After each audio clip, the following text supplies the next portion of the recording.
help improve access, and more importantly, help significantly improve the quality of education. Now, like Shantanu said earlier, the environment has to change so that it allows this participation.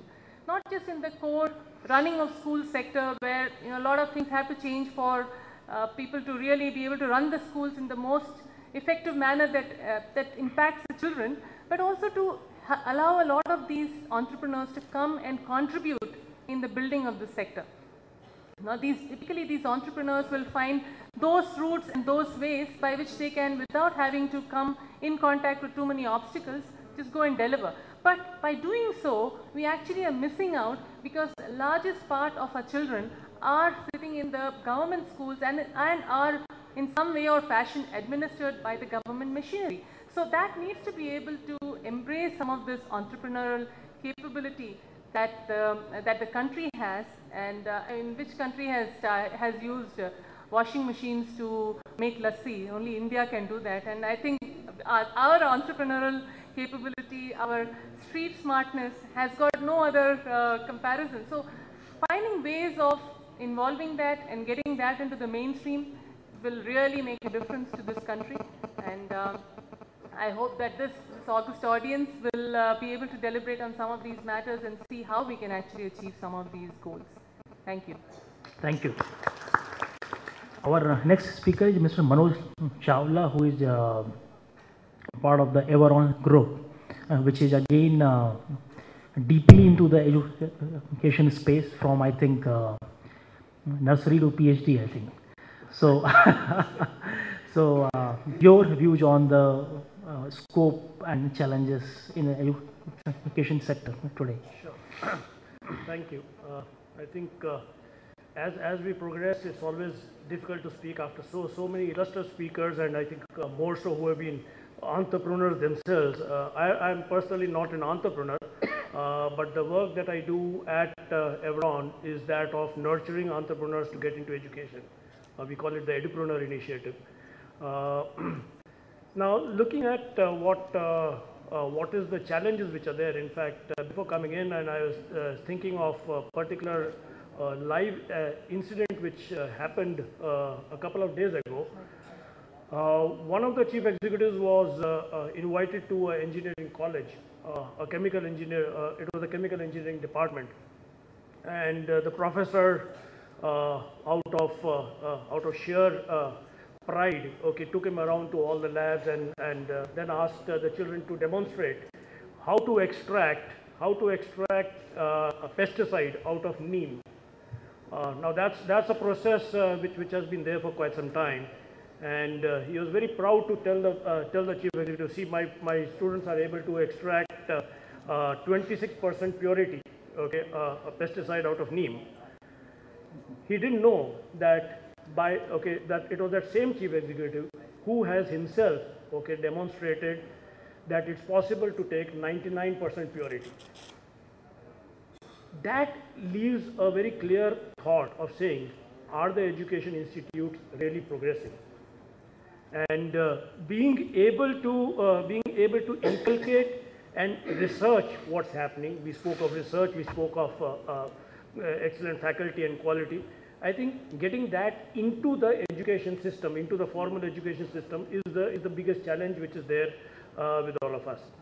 Of course, the private sector plays a very, very important role, and I think Shantanu has said it very aptly that we have to make it more competitive and therefore be able to really bring about automatic balancing of price and quality equations, and creating differentiations for the consumer to decide what is good and what is not, rather than regulating it.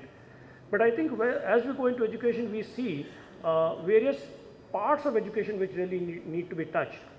Whether we call it from a culture perspective, we have really educated from a very traditional perspective of education. Currently, when you look at it, it's less traditional, it's much more open. As we go further, I think it's going to be completely open and determined by the consumer as what is it that he would like to learn. The role of a teacher, has traditionally been, because the teacher is a teacher, he teaches, and therefore it's teaching. But today's role is teaching and enabling. And as we go further, I think the teacher's role is actually going to be more of a coach rather than that of a teacher, really determining how this transformation is happening. Typically in education, which is there, and people who are in pure education would clearly agree with this, administration plays a very important role in education and the admin department. There was a time when it was the central function of education. But I think today when you look at it, it's a key function. It's not a central function.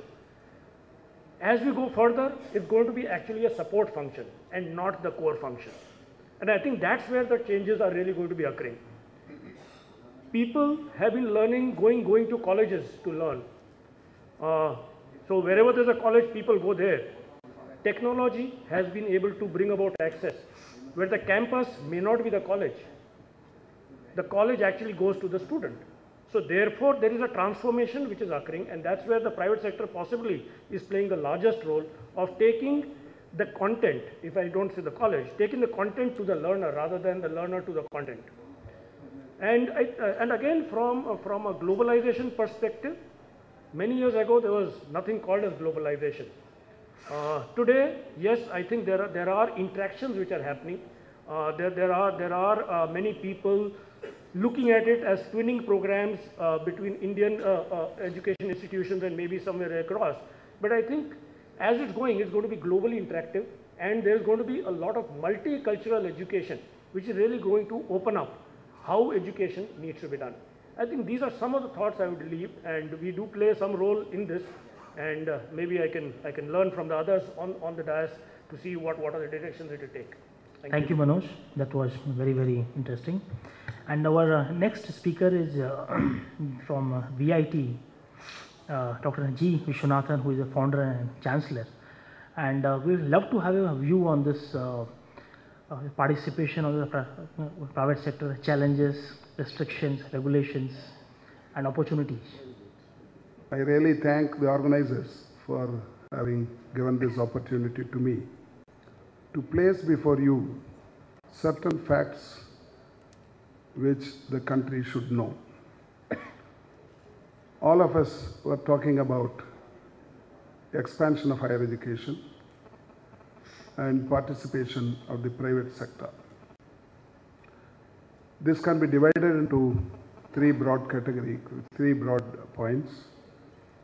One is availability, the other one is affordability, the third one is quality.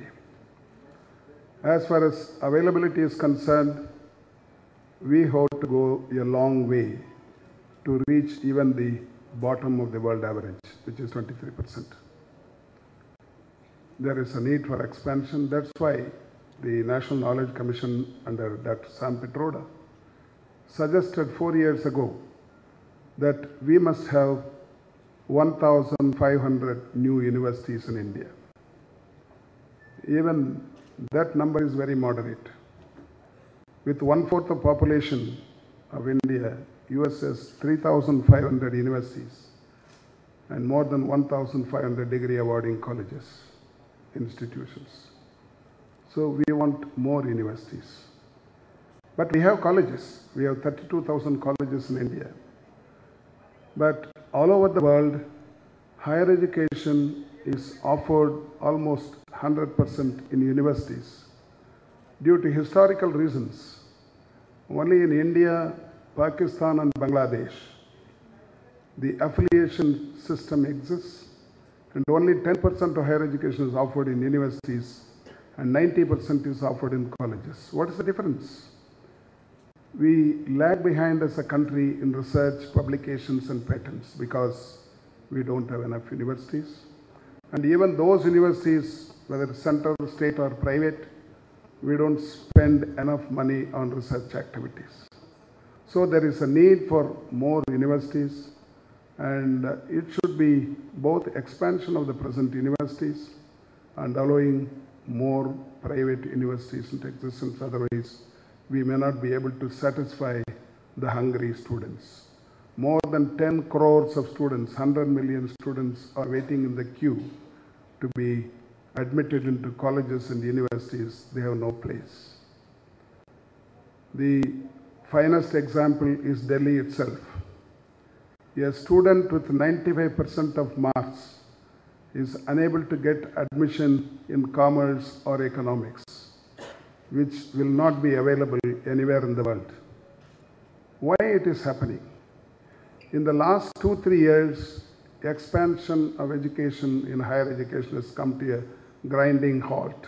It is not doing because the bills, 4 bills pending in Parliament, and the new regulations for deemed universities proclaimed in 2010 is totally negative in character. As I told you, it was also mentioned here, we went for liberalization in 1991. We call it LPG, liberalization, privatization, and globalization. It happened to industry and business. We used to have only 2 cars, Fiat and Ambassador. Now you have as many cars as possible. We had only 1 airline, Indian Airlines. If you go late, you are lost. You can't get back your money. That was the position then. Telephones, only 1 telephone company, and you have to wait for months and years to get your telephone connection. After introduction of the new economic policy, the people are the biggest beneficiaries. What happened to industry and business in 1991 should happen to education at least in 2011. The license